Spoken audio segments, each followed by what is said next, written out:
السلام علیکم، welcome to my channel novel lab voice. تمام ویڈیو اپڈیٹس کے لیے میرے چینل NLV کو سبسکرائب کر کے بیل نوٹیفیکیشن کو آن کر دیں۔ تو آئیے سنتے ہیں آج کی ویڈیو میں مصنفہ واہبہ فاطمہ کا ناول اسیر ہجر، ایپیسوڈ نمبر 10۔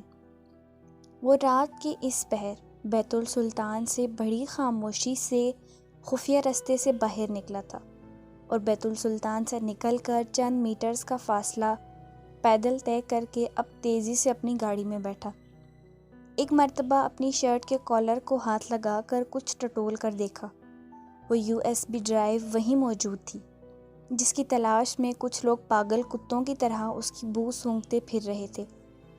بڑی مچھلیوں کے بڑے راز اس USB ڈرائیو میں مقید تھے جو وہ ہر حال میں حاصل کرنا چاہتے تھے، مگر وہ ہر موڑ پر، ہر راہ پر چکنی مچھلی کی طرح ان کے ہاتھوں سے پھسل جاتا تھا۔ ان سب الجھنوں میں اس کا رابطہ یشم سلطان سے نہیں ہو پایا تھا۔ آخر اس نے گاڑی لہر سلطان پور سے نکالنی چاہی جب اس کا فون رنگ ہوا۔ نمبر اس کے خالص خاص آدمی کا تھا۔ یس شمشیر بولو، سن رہا ہوں، مجھے یش سے ملنا ہے فوری۔ السلام علیکم سر۔ وعلیکم السلام سر، یشم سلطان خان زادہ ابھی کچھ دیر ہوئی اپنے سلوئی والے فارم ہاؤس میں پہنچے ہیں۔ سامنے سے ایک عجیب سی بات سن کر اریب کے خوبرو چہرے کے نقوش تن گئے۔ گاڑی کو ایک جھٹکے سے بریک لگائی۔ اور اس کے ساتھ کون ہے؟ کیا وہ اپنی فیملی کے ساتھ ادھر آیا ہے؟ مطلب اس کی مسز بھی ساتھ ہے؟ اریب نے بے چینی سے پوچھا۔ نو سر، وہ تو بالکل اکیلے ادھر گئے ہیں۔ ایسے کیسے؟ وہ یہاں کیا کرنے آیا ہے؟ اس کی تو کینٹ میں آج نکاح ہوا ہے، تو اپنی بیوی کو اکیلا چھوڑ کر وہ ادھر کیا لینے آیا ہے؟ آج اس کے اپارٹمنٹ میں شادی کے انتظامات کیے گئے تھے نا؟ اریب نے کہتے گاڑی کو یو ٹرن لگاتے گاڑی سلوئی کی سڑک پر بھگائی۔ آج پورا دن اریب نے اس سے مخصوص ذریعے سے رابطہ کرنے کی کوشش کی تھی، مگر یشم سلطان سے اس کی بات ہو نہیں پائی تھی۔ جی سر، انتظامات کیے تو گئے تھے، مگر مجھے اس سے آگے کی بات نہیں معلوم۔ رائٹ، فون رکھو۔ اریب نے شدید ٹینشن میں اپنا ماتھا مسلا۔ اب یہ آدمی کیا کرتا پھر رہا تھا؟ اگر شادی ہوئی تو وہ اس وقت اکیلا سلوئی میں کیا کرنے آیا تھا؟ گھنٹے بھر کی اعصاب شکن مسافت کے بعد اس کی گاڑی سلوئی کے فارم ہاؤس کے سامنے تھی۔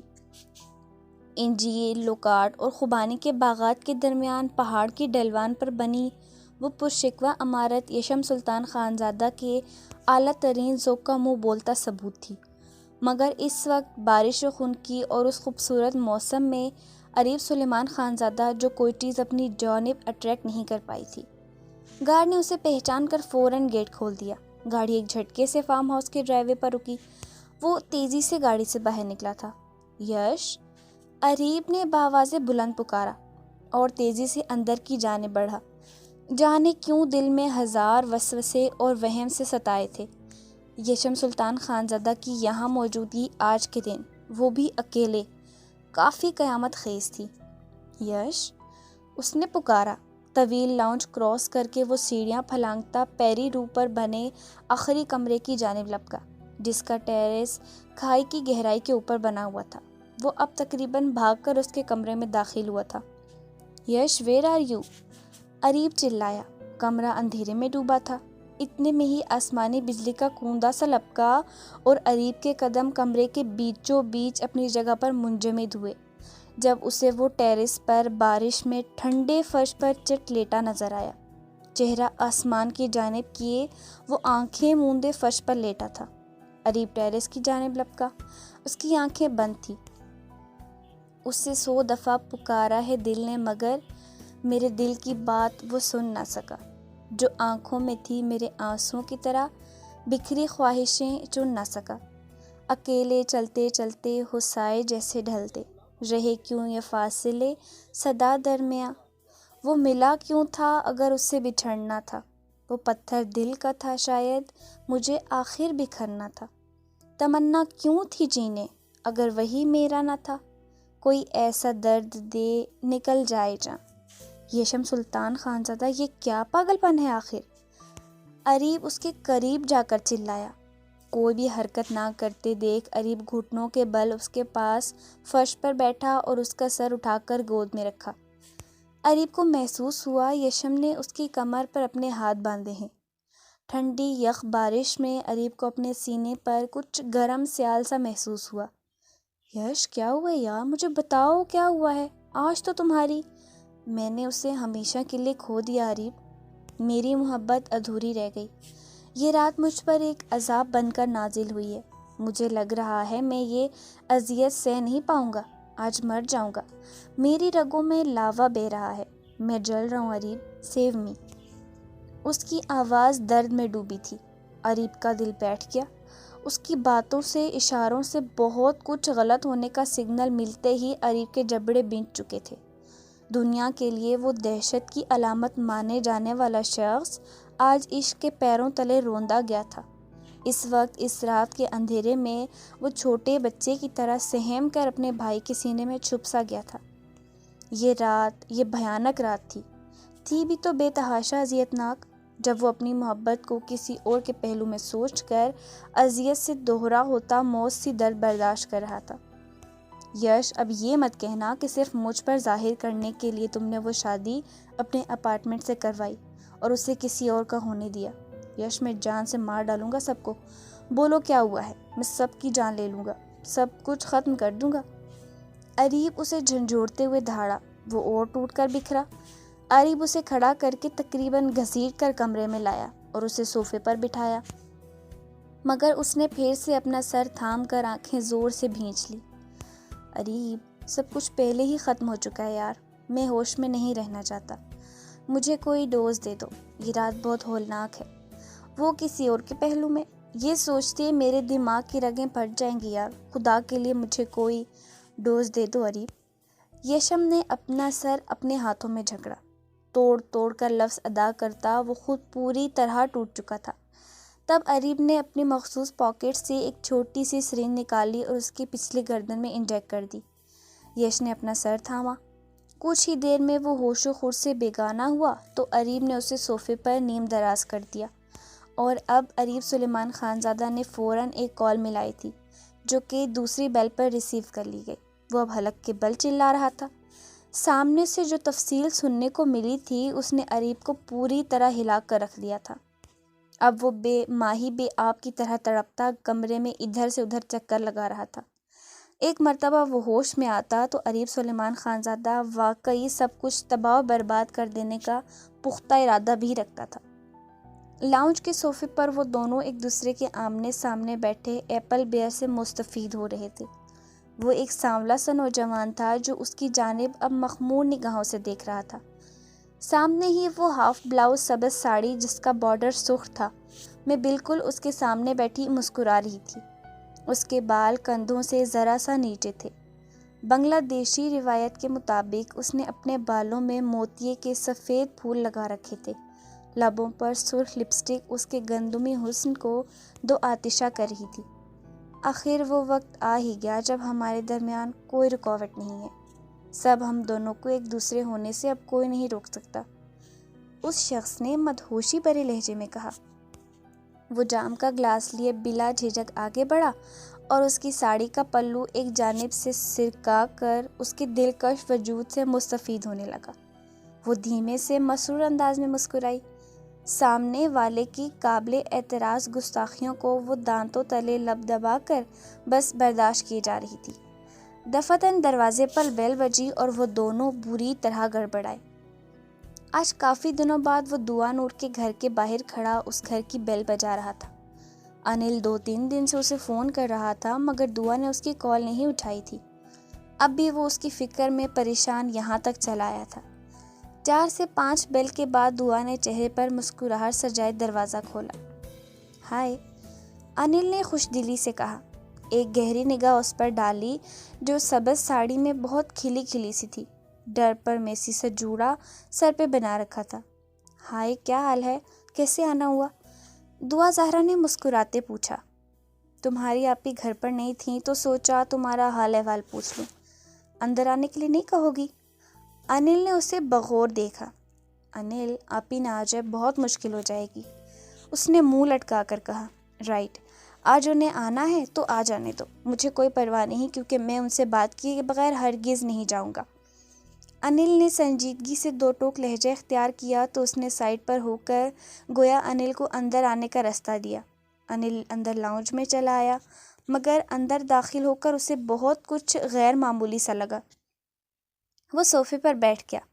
زمین پر تازہ موتیے کے پھول بکھرے ہوئے تھے۔ دعا زہرا، یہاں پر تمہارے ساتھ کوئی تھا کیا؟ انل نے پوچھا۔ نہیں، میں تو اکیلی تھی۔ آپ کو یہ وہم کیوں آتا رہے ہیں کہ یہاں میرے ساتھ کوئی تھا؟ دعا زہرا نے بے تاثر لہجے میں پوچھا۔ نہیں، میں تو ویسے ہی پوچھا، انل نے کہتے اپنی توجہ ایش ٹرے سے ہٹائی جو تازہ سگریٹ کے ٹکڑوں سے بھری پڑی تھی۔ زمین پر موتیے کے پھول بکھرے ہوئے تھے۔ سامنے کچن میں 2 ڈرنک کے گلاس سنک میں پڑے تھے۔ کیا انل سلیمان خانزادہ کو بے وقوف بنانا اتنا ہی آسان تھا؟ اور سناؤ، کہاں گئی ہیں تمہاری آپی؟ کب آئیں گی؟ وہ تو ان کی خالہ ساس کی ڈیتھ ہو گئی ہے، وہاں گئی ہیں، رات تک لوٹیں گی، اس نے اطمینان سے کہا۔ لیکن ابھی تو تم نے باہر کہا کہ وہ کبھی بھی آ سکتی ہیں۔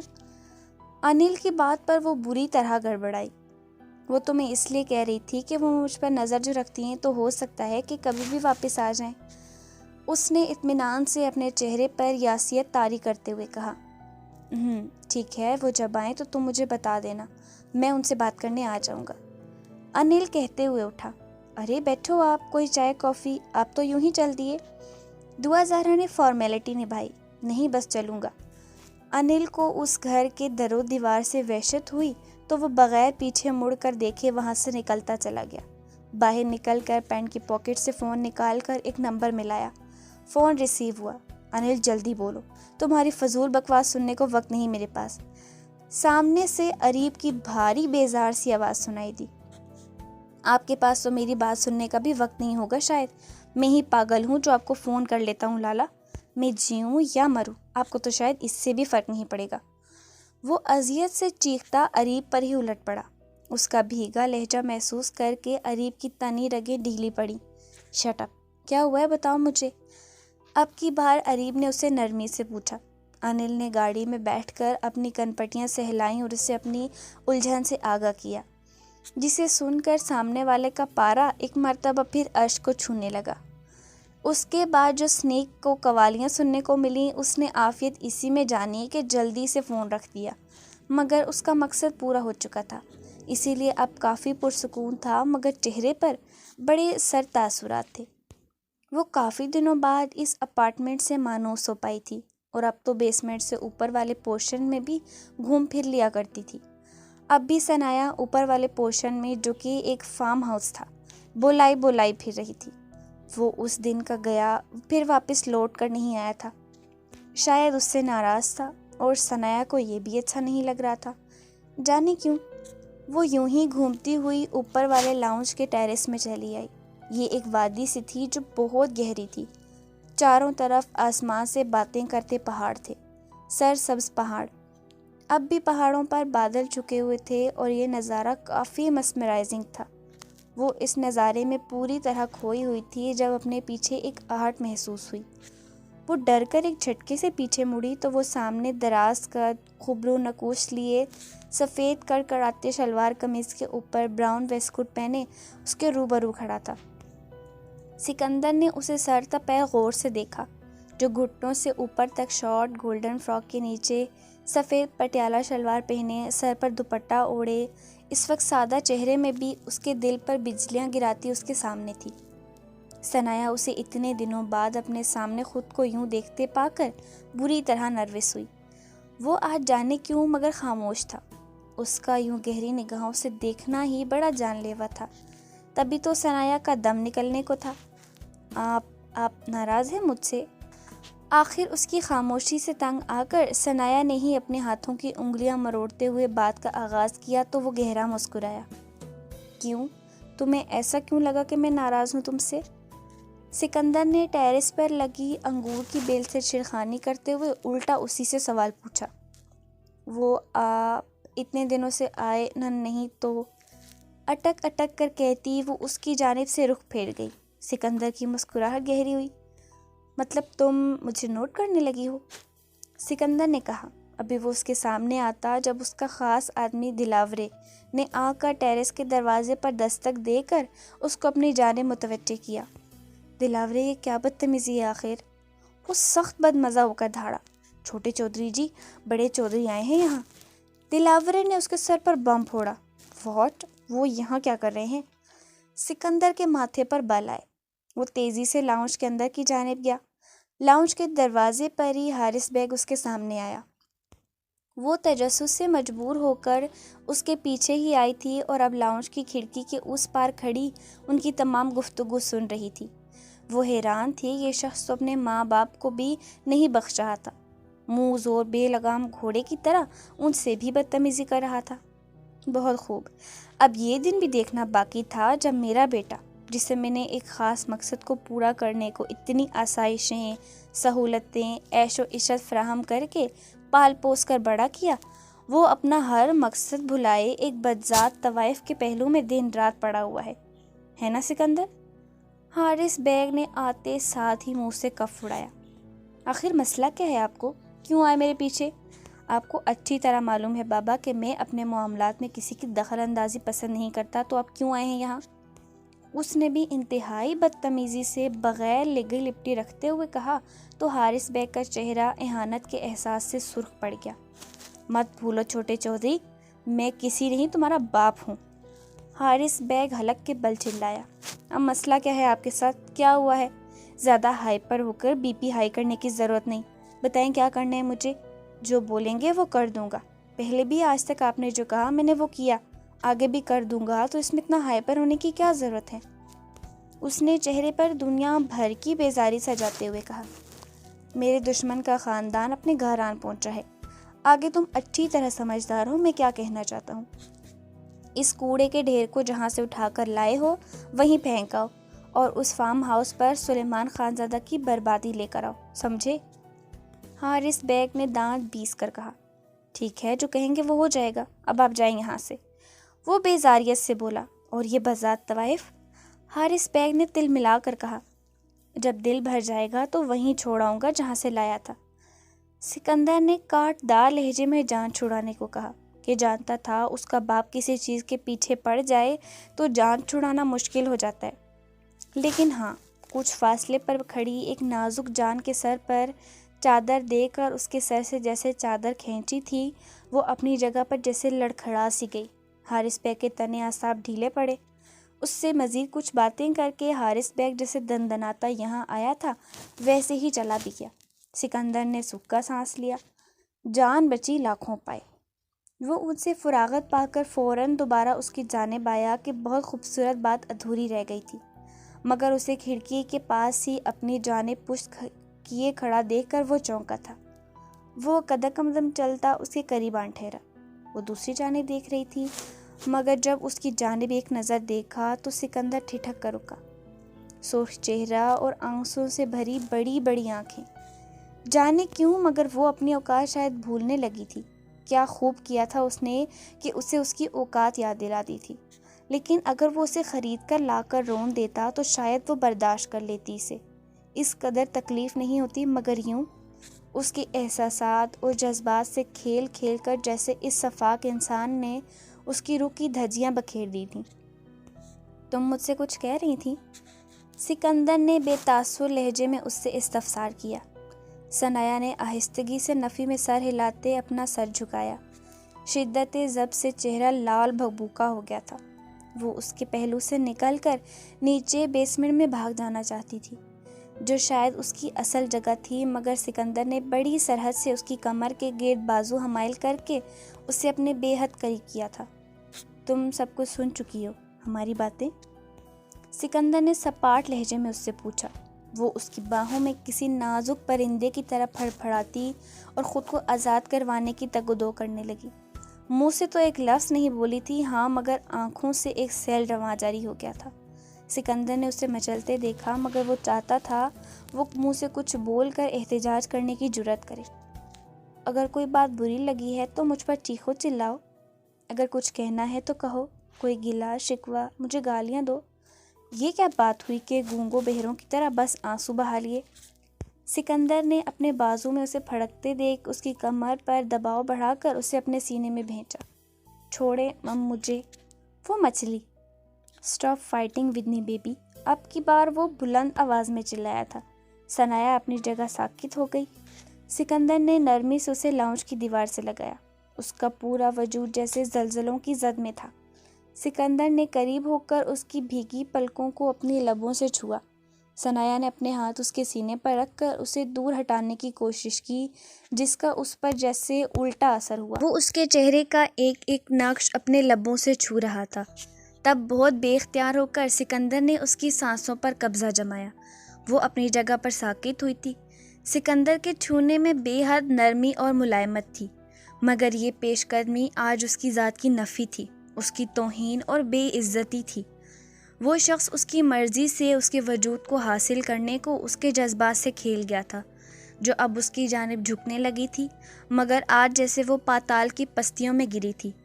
اتنی ذلت تو کبھی کوٹھے پر محسوس نہ کی تھی جتنا اسے آج اپنا آپ حقیر اور ارزاں محسوس ہوا تھا۔ وہ لاکھ مزاحمت کے باوجود جب خود کو اس کے گرفت سے آزاد نہیں کروا پائی تو ہاتھ پیر چلاتے پاس پڑے چھوٹے سے لوہے کے سٹینڈ پر پڑا شیشے کا گلدان ہاتھ مار کر نیچے گرا دیا۔ سکندر دھماکے کی آواز سے چونکا۔ اس کی گرفت ڈھیلی پڑی۔ ثنایا نے تیزی سے اسے خود سے دور دھکیلا اور اتنی ہی سرعت سے سکندر کو کچھ بھی سوچنے سمجھنے کا موقع دیے بغیر زمین پر بیٹھ کر گلاس کا ایک بڑا ٹکڑا اٹھا کر اپنی کلائی پر رکھ کر گہرائی تک پھیر دیا۔ ثنایا! سکندر کے چہرے کی ہوائیاں اڑی۔ اسے بازو سے پکڑ کر جھنجھوڑ ڈالا، مگر کلائی سے نکلتے بل بل خون نے سکندر کی حواس سلب کر ڈالے۔ اس کے گلے سے دوپٹہ کھینچ کر اس کی کلائی پر لپیٹا۔ یہ تم نے کیا کیا، یو میڈ گرل؟ سکندر چلایا۔ آپ کی دی گئی قیمت کو ضائع کر دیا۔ بہت پیسے ہیں نا آپ کے پاس؟ اپنا دل بہلانے کو کچھ اور خرید لیجیے گا، لیکن مجھے بخش دیں، سکون سے مرنے دیں۔ توڑ توڑ کر لفظ ادا کرتی وہ سکندر کو سن کر گئی۔ Shut up you silly girl, just shut up. اس گستاخی کی بہت بڑی سزا بھگتنے کے لیے تیار رہنا اب۔ سکندر نے اسے بازوؤں میں بھرتے حلق کے بل چلاتے ہوئے کہا۔ وہ تیزی سے اسے لے کر ہاسپٹل کے لیے نکلا تھا۔ صبح حسب معمول عادت کے مطابق فجر سے پہلے ہی اذہان کی آنکھ کھل چکی تھی۔ سر جھکا کر دیکھا تو وہ اس کی آغوش میں سمٹی ہوئی گہری نیند میں تھی۔ اس کے لبوں کو خود بخود ایک میٹھی سی مسکان نے چھو لیا۔ ذرا سا قریب ہو کر ماتھے پر محبت کی مہر ثبت کی۔ میٹھی، اٹھو یار، فجر نہیں ادا کرنی؟ اذہان نے اسے کندھے سے تھام کر ہلکا سا ہلایا، مگر وہ کسمسا کر اس کی جانب سے کروٹ دوسری جانب بدل گئی۔ اذہان مسکرایا۔ میٹھی، اس کی پشت پر جھک کر اس کے کان میں سرگوشی کی۔ سوہن نے پھر سے کسمسا کر تکیے میں منہ دے لیا۔ اس کی ادائیں جان لیوا تھیں۔ اس وجود کی خوشبو حواس مستحل کرنے والی تھی۔ اذہان کی سوچ کے مطابق وہ اس رشتے کو سمجھنے کے لیے، اس کی محبت سمجھنے کے لیے اسے وقت دینے والا تھا، مگر اب خود ہی بے اختیار اور بے قرار ہو چلا تھا۔ اذہان نے نرمی سے اس کا کندھا تھاما اور چاندنی کی طرح دمکتی پچھلی مومی گردن پر اپنے دہکتے لب رکھے۔ میٹھی، نہیں کرو یار، اٹھ جاؤ، شریف بندے پر اتنا ظلم ڈھانا ٹھیک نہیں۔ اسے اپنی آغوش میں بھر کر کان میں دھیمے سے سرگوشی کی۔ اپنے اوپر وزن سا محسوس کر کے سوہن کی آنکھ کھلی تھی اور اگلی سارے فعال کو محسوس کرتے اس کے 14 طبق روشن ہوئے تھے۔ اذہان، اس نے گھبرا کر پکارا۔ جی سحر دل نشین۔ کان کے قریب جھکا۔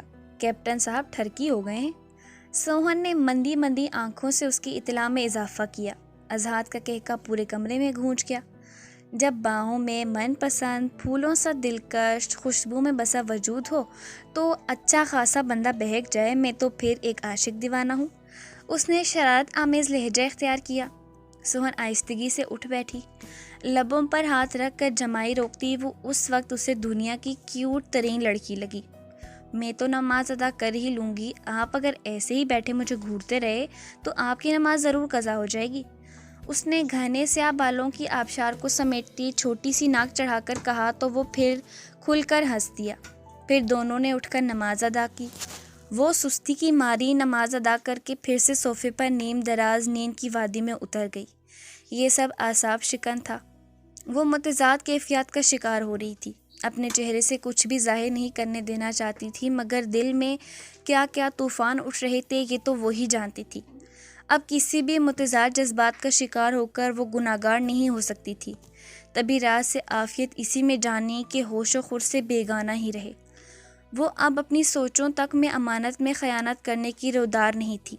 دل خون کے آنسو روتا پسلیوں سے سر پٹک رہا تھا، مگر وہ اپنے دل پر کم ہی توجہ دے رہی تھی۔ یہ سب قبول کرنا ناقابل فہم سا تھا۔ اسے وقت درکار تھا۔ اس نے رات اس دہلیز کو پار کرتے خود سے عہد کیا تھا وہ اس میس سے ماہر نکلنے کی کوشش کرے گی۔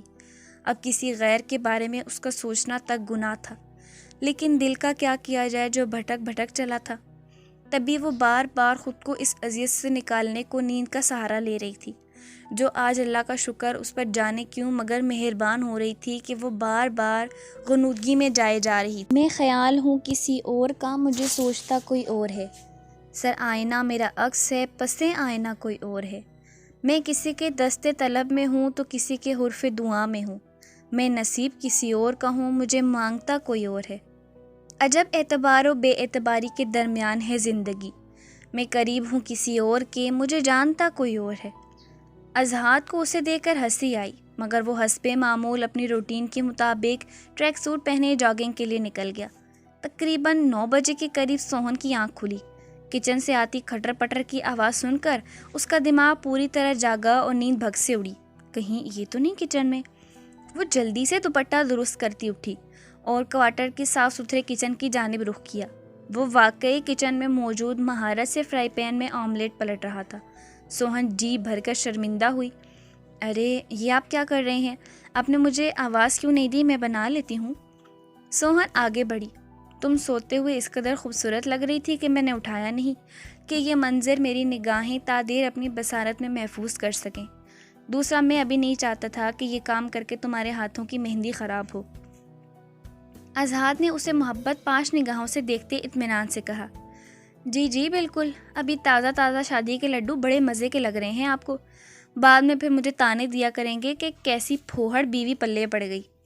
سوہن نے منہ بنا کر کہا تو وہ پھر کہکا لگا کر ہنس پڑا۔ یہ شادی کی میٹھی برفی مجھے بعد میں بھی اتنی ہی میٹھی لگے گی جتنی کہ اب، اور آئی پرومس نہیں کہتا کہ تم پھوہڑ ہو۔ وہ ہنس کر بولا۔ سوہن کے چہرے پر ایک سایہ سا لہرایا، مگر جلد خود کو کمپوز بھی کر لیا۔ میں کیا راز سے لطیفے سنا رہی ہوں آپ کو جو آپ بات بات پہ ہنسی جا رہے ہیں؟ وہ تنگ کر بولی تو اضحیٰ اس کی جانب پلٹا۔ شادی کا لڈو کھا کر اسے خوش ہونا بولتے ہیں بیوی؟ وہ اس کی چھوٹی سی ناک ہلکے سے کھینچتے ہوئے مسکرا کر بولا۔ اچھا پیچھے ہٹیں، مجھے ناشتہ بنانے دیں۔ وہ اسے گھور کر بولی۔ وہ تو میں نے بنا لیا اور تقریباً لگا بھی دیا۔ اب ملکہ عالیہ تشریف فرمائیں اور تازہ طعام سے سیر ہو کر غلام کو بتائیں کہ دعوت خاص کیسی لگی آپ کو۔ اضحیٰ نے اسے کندھوں سے تھام کر کرسی پر بٹھایا۔ آپ بابا سے شکایت تو نہیں لگائیں گے نا میری؟ وہ روحانسی ہوئی۔ اس کی اس سادگی پر اضحیٰ کا دل کیا اش اش کر اٹھے۔ ہاں لگاؤں گا اور کہوں گا کہ آپ کی پرنسس مجھے بہت پریشان کر رہی ہے۔ اضحیٰ نے پھر سے ناک پر سے مکھی اڑائی، مگر اسے گہری نگاہوں سے دیکھ کر دانتوں تلے لب دبایا۔ ہاں میں نے کیا کیا؟ وہ پریشان ہوئی، مگر اضحیٰ نے سر جھٹکا۔ دل تو کیا کہ بول دے کہ یہ پرنسس اپنے پرنس کو اپنی دوری کی آگ سے جھلسا کر تڑپا رہی ہے، مگر ارے مذاق کر رہا تھا میٹھی، بریک فاسٹ کرو، تنگ کر رہا تھا جانم تمہیں۔ اضحیٰ نے مسکرا کر کہا۔ دونوں نے بریک فاسٹ کیا۔ سوہن آج تمہیں معلوم ہے کیا ڈیٹ ہے؟ اضحیٰ نے مبہم سے لہجے میں کہا۔ وہ اس سے چڑ چکی تھی۔ اب اس کی خواہش تھی کہ وہ اس کی ذات سے متعلق ہر چھوٹی سی چھوٹی چیز یاد رکھا کرے، جیسے پہلے سب سے پہلے اسے وش کرتی تھی۔ آج؟ وہ کھول کھول لہجے میں بولی، مگر پھر فوراً چہرے کے تاثرات بدلے۔ ارے آج تو آپ کی برتھ ڈے ہے، ویری ہیپی برتھ ڈے۔ وہ مسکرا کر بولی۔ بس ایسے روکھے پھیکے انداز میں وش کرو گی؟ وہ معنی خیزی سے بولا۔ نہیں، ہم کچھ اسپیشل طریقے سے اسے سیلیبریٹ کریں گے۔ آپ جانتے ہیں میں نے یوٹیوب سے پین کیک بنانا سیکھا تھا، بنایا بھی تھا، بہت اچھا بنا تھا۔ امی بابا نے بہت تعریف بھی کی تھی، مجھے انعام بھی ملا تھا، میں وہ بناؤں گی آج۔ سوہن کہتے ہوئے بے طرح اداس ہوئی۔ اس سے پہلے وہ کچھ اور کہتی جب ڈور بیل بجی اور دونوں باہر کی جانب متوجہ ہوئے۔ سوہن مزید اداس ہوئی جب اشرف کمال کو اندر داخل ہوتے دیکھا۔ بابا؟ وہ تڑپ کر اٹھی اور ان کے سینے سے لگی۔ کیسی ہے میری گڑیا؟ اشرف کمال نے اس کا سر سہلایا۔ میں ٹھیک ہوں بابا، آپ نے ہمیں یہاں کیوں بھیجا؟ اس نے منہ بنایا۔ میری اگلی ہفتے کی فلائٹ ہے عمرے کے لیے، اسی لیے۔ وہ بیٹھے ڈھیر ساری باتیں کرتے رہے۔ وہ اکیلی پورے گھر کا کام کرتی کرتی ہانپ گئی تھی، مگر پھر اشرف کمال نے زبردستی اسے تیار ہونے اندر کمرے میں بھیج دیا۔ ابھی کل ہی تو رخصتی ہوئی تھی اور اس نے اپنا ماسی جیسا حلیہ بنا رکھا تھا۔ وہ تیار ہو کر پھر سے چپکے سے کچن میں چلی گئی۔ بابا اندر کمرے میں تھے، لیکن پھر تقریباً عصر کے وقت انہیں بہت ضروری کام سے جانا پڑا۔ وہ مسرور سا اسے ڈھونڈتے کچن میں آیا تو دل کانوں میں دھڑکنے لگا۔ گرین رنگ کی شارٹ فراک جس پر کاپر رنگ میں ہلکا سا کام ہوا تھا، اس کے نیچے کاپر کلر کا چوڑی دار پاجامہ پہنے سبز دوپٹے میں وہ واقعی ایک گلابی کھلتا گلاب ہی لگ رہی تھی۔ لبوں پر شاکنگ پنک گلوز لگائے ہلکی جیولری میں وہ اسے چاروں شانے چت کر گئی تھی۔ وہ بے خودی کے عالم میں آگے بڑھا اور ٹھیک اس کے پیچھے جا کھڑا ہوا۔ سوہن نے پیچھے مڑ کر دیکھا اور مسکرائی۔ میں کیک بنا رہی ہوں، اس نے اس کے اطلاع میں اضافہ کیا۔ بریلینٹ سحر دل نشین، تمہاری طرح بہت ہی میٹھا ہوگا۔ وہ اس کے کام کے قریب معنی خیزی سے بولا۔ سوہن بری طرح سٹ پٹائی اور یوں بن گئی جیسے سنا ہی نہیں۔ اذہان کو جانے کیوں مگر شرارت سوجی، اس کے پہلو کو گدگدایا۔ وہ اپنی جگہ سے اچھل پڑی۔ اذہان جلدی سے ٹیبل پر رکھے پانی کے گلاس کی جانب متوجہ ہو گیا۔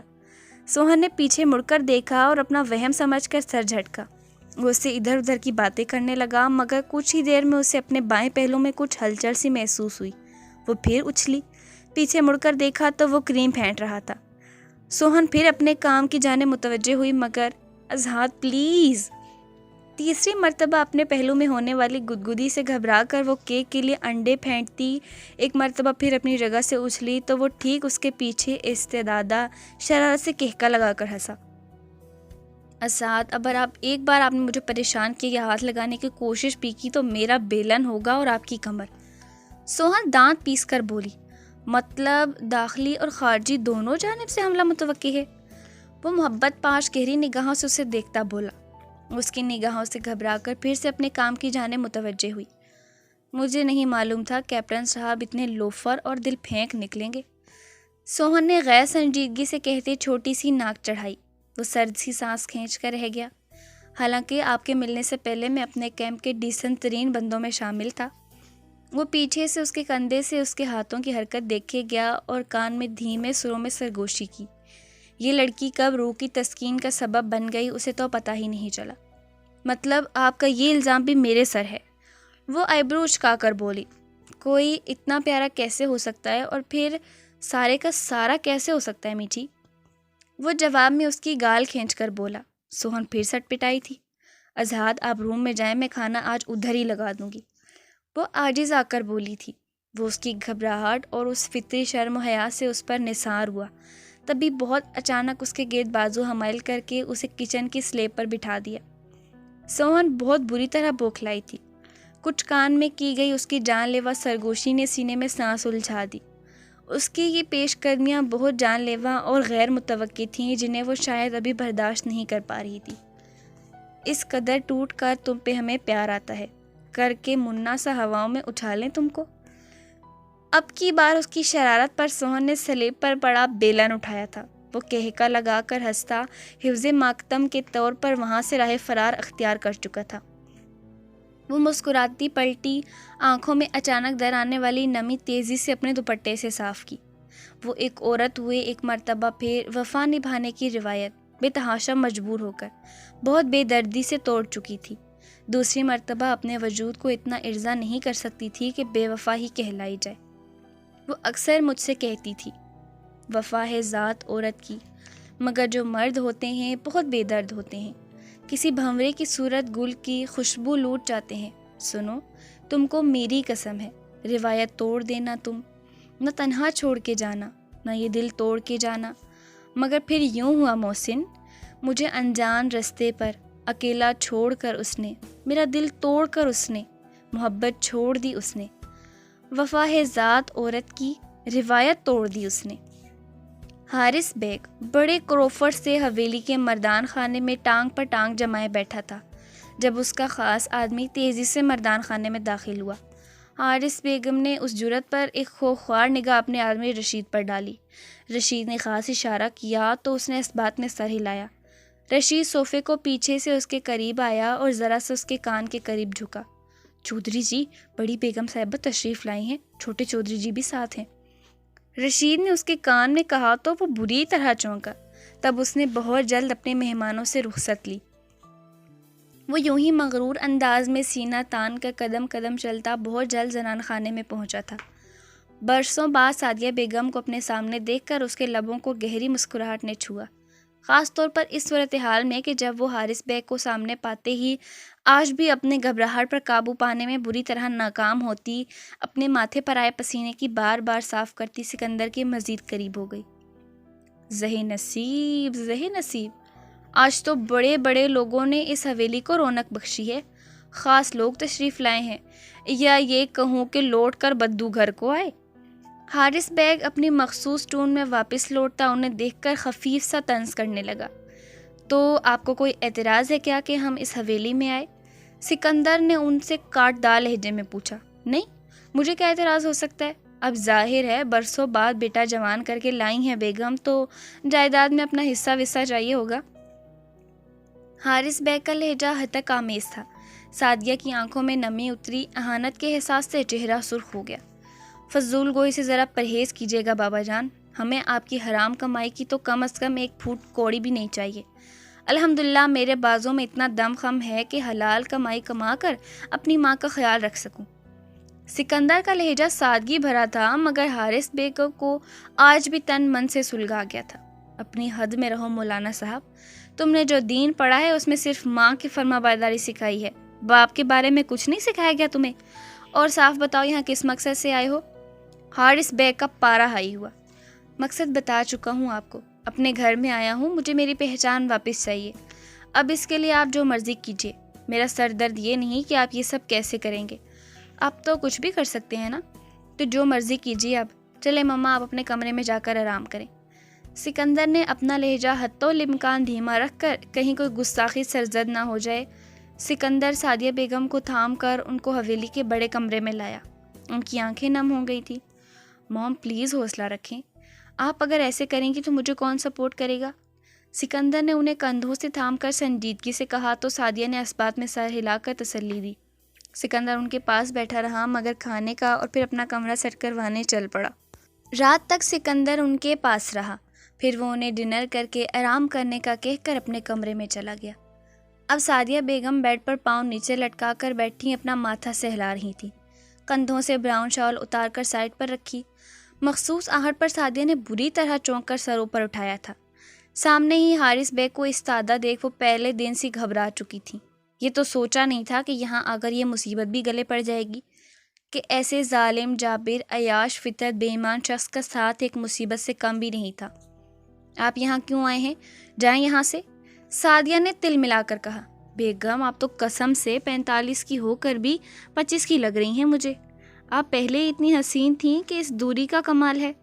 وہ سعدیہ بیگم کو لائٹ پنک شلوار قمیض میں سفید دوپٹہ سر پر اوڑھے بغور دیکھے جا رہا تھا۔ سعدیہ بیگم کا چہرہ غصے سے سرخ پڑ گیا۔ یہ کس قسم کی بیہودہ گفتگو کر رہے ہیں آپ مجھ سے؟ کہا نہ جائیں یہاں سے۔ سعدیہ بیگم تپ کر بولیں تو وہ گہرا مسکرایا۔ ویسے آپ کی اطلاع کے لیے عرض ہے بیگم کہ یہ کمرہ میرا ہے، تو اسے آباد کرنے والی ایک ایک چیز میری ملکیت ہے، اور آپ یہ کیوں بھول جاتی ہیں کہ دراصل آپ بھی ابھی پوری طرح میری ملکیت ہیں، میرے بیٹے کی ماں ہیں۔ حارث بیگ نے حسب معمول طنزیہ لہجہ اختیار کیا تو سعدیہ بیگم کا غم و غصے سے برا حال ہو گیا۔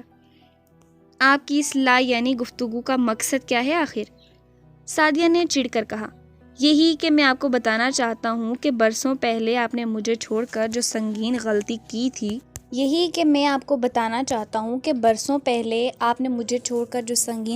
کی تھی، اس کے نتائج اب آپ کو پل پل بھگتنے پڑیں گے، میری انچاہی قربت کے حصار میں رہ کر، ہے نا؟ وہ معنی خیزی سے کہتا بیڈ پر نیم دراز ہو گیا تو سعدیہ کا دل کیا پہلے کی طرح ہی اس وحشت ناک حویلی سے کہیں دور بھاگ جائے، مگر بیٹے کی خاطر یہ کڑوا گھونٹ بھی آخر پی ہی لیا۔